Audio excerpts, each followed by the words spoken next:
Selamat pagi dan salam sejahtera untuk kita semua. Pertama-tama marilah kita panjatkan puji dan syukur kehadirat Allah Tuhan Yang Maha Esa, karena atas berkat dan karunia-Nya lah kita dapat berkumpul di aula TK Negeri 1 Perbina Muara Teluk dalam acara pertemuan rutin kelompok kerja Kepala Sekolah Taman Kanak-kanak se-Kecamatan Tewe Tengah pada hari Sabtu 15 November 2025 dengan keadaan sehat walafiat. Yang kami hormati Ketua K3 STK Kecamatan Tewe Tengah, yang kami hormati pengurus K3 STK Kecamatan Tewe Tengah, yang kami hormati Kepala Sekolah TK se-Kecamatan Tewe Tengah. Bismillahirrahmanirrahim. Alhamdulillahirabbil alamin. Wassalatu wassalamu ala asrofil anbiya'i wal mursalin wa ala alihi wa sahbihi ajma'in. Amma ba'du.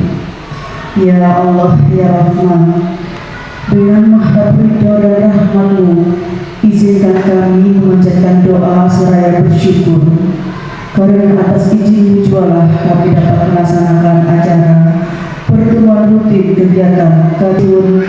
Wassalamu ala mursalin walhamdulillahirabbil alamin. Wassalamualaikum warahmatullahi wabarakatuh. Selamat pagi dan salam sejahtera untuk kita semua. Pertama-tama marilah kita memanjatkan puji dan syukur kepada Allah SWT, karena pada hari ini kita masih diberikan kesehatan dan kesempatan untuk kembali bersilaturahmi dalam kegiatan kelompok kerja kepala sekolah pada hari ini di TK Negeri 1 Perbina Muara Teluk. Tidak lupa saya ucapkan terima kasih kepada rekan-rekan kepala sekolah dan ibu-ibu yang mewakili sekolahnya, karena kami berdua kebetulan mengikuti pelatihan pembelajaran mendalam kepala sekolah pada ini 5 hari 1 bulan Agustus, on 2 bulan September, on 3 bulan Oktober, dan in 2 di bulan November pada tanggal 5 sampai tanggal 8 4 hari.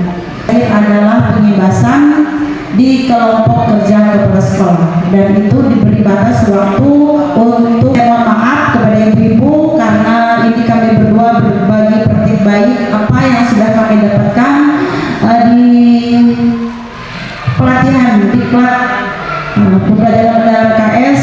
Jadi kami mohon kepada ibu-ibu untuk mengisi umpan gali, karena PMKS di KKSTK Mutiara Batara kita semua sudah menggunakan kurikulum merdeka. Dasarnya latar belakang ini, waktu itu kita berpatokan pada Permendikbud nomor 12 2024. Kita menggunakan 3 capaian pembelajaran dan 6 profil belajar Pancasila.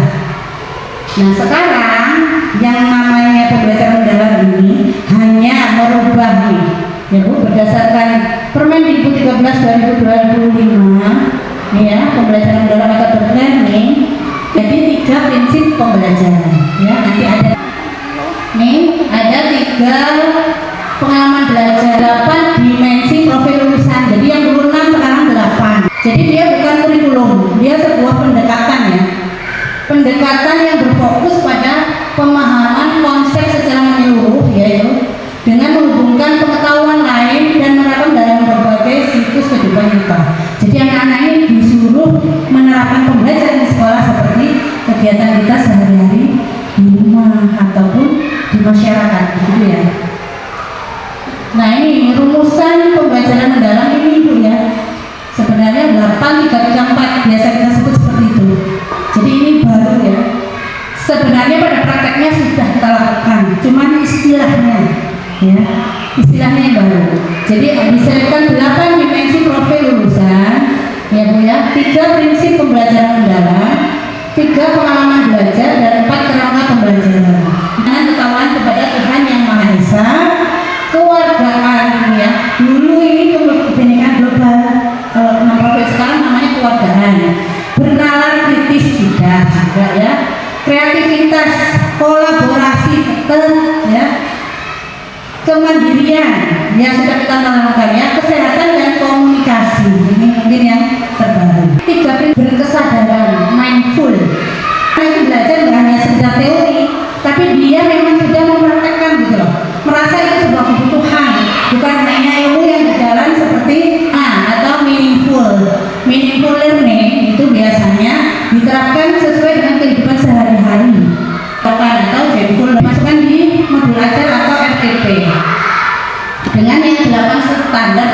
tadi Bu, harus masuk di RPP sampean kalau itu namanya kurikulum merdeka dengan pembelajaran pendekatan pendamping ya. Jadi saya melakukan pendampingan cerdas atau pendas ya dengan implementasi program ini melalui inklusi kolaboratif di TK kami. Ini latar belakangnya tentunya sama ya. Dulu kita sudah menggunakan kurikulum merdeka. Terus tujuannya ini kami mendesain pembelajaran double learning ya. Terus mengimbaskan pembelajaran di kelas, merefleksikan hasil pembelajaran itu ya, dan menetapkan RPP terbaru di kami ya. Kemarin kan sudah ada RPP, tapi ini harus dirubah ke dalam RPP pelajaran mendalam. Jadi melalui diseminasi dulu. Kami kan melakukan pembelajaran mendalam ini beserta guru. Jadi kami berdua ini ya melakukan penyamaan persepsi dulu, ya, biar sama-sama ya. Ini dilakukan dengan teman sejawat dulu, yang pertama dan kedua, ya. Nah ini kami melakukan kolaborasi ya Bu, membuat RPP atau modul ajar. Setelah itu yang saya lakukan ini pengaturan kesepakatan jadwal supervisi. Jadi ini yang saya lakukan ya ketika mulai bulan Juni sampai November. Jadi di sini menentukan hari kapan mereka disupervisi ya. Nah di sini yang harus kita siapkan tentunya banyak ya kalau mau supervisi, instrumen penilaian supervisi itu kami ada ya belajarnya, terus melakukan pengamatan di sekolah ya di kelas. Tentunya saya bergantian setiap harus melakukan refleksi guru dan mengidentifikasi. Nah di sini Bun YouTube jadi bisa melihat proses supervisi kami di sini dan instrumen penilaiannya di sini linknya. Nanti bisa dilihatkan aja ya sedikit.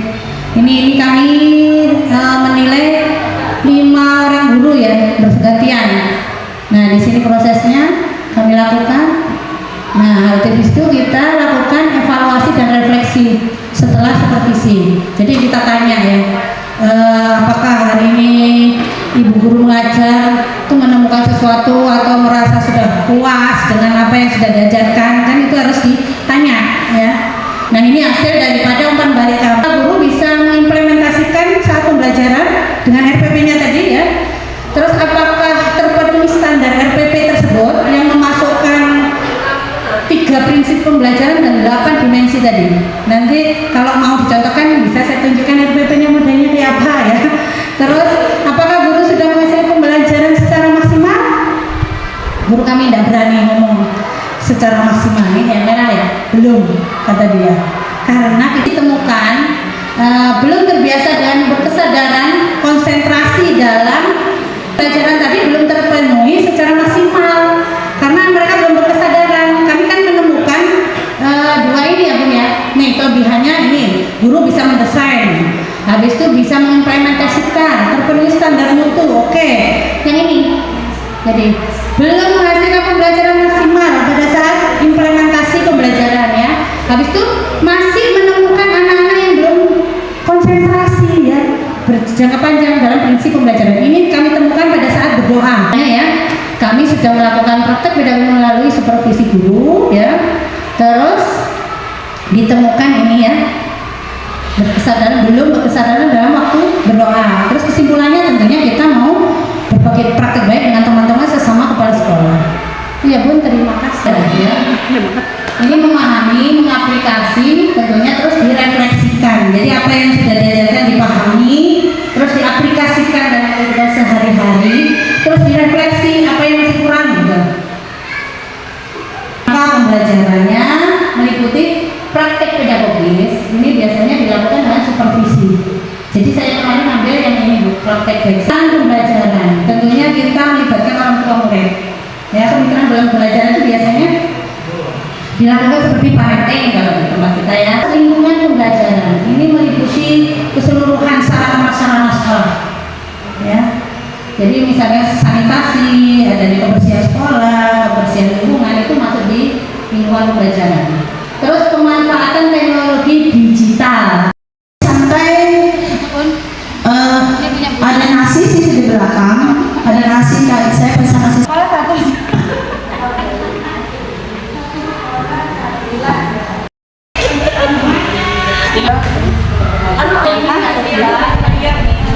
becek yang ini senang terus kemudian tempat lagi sama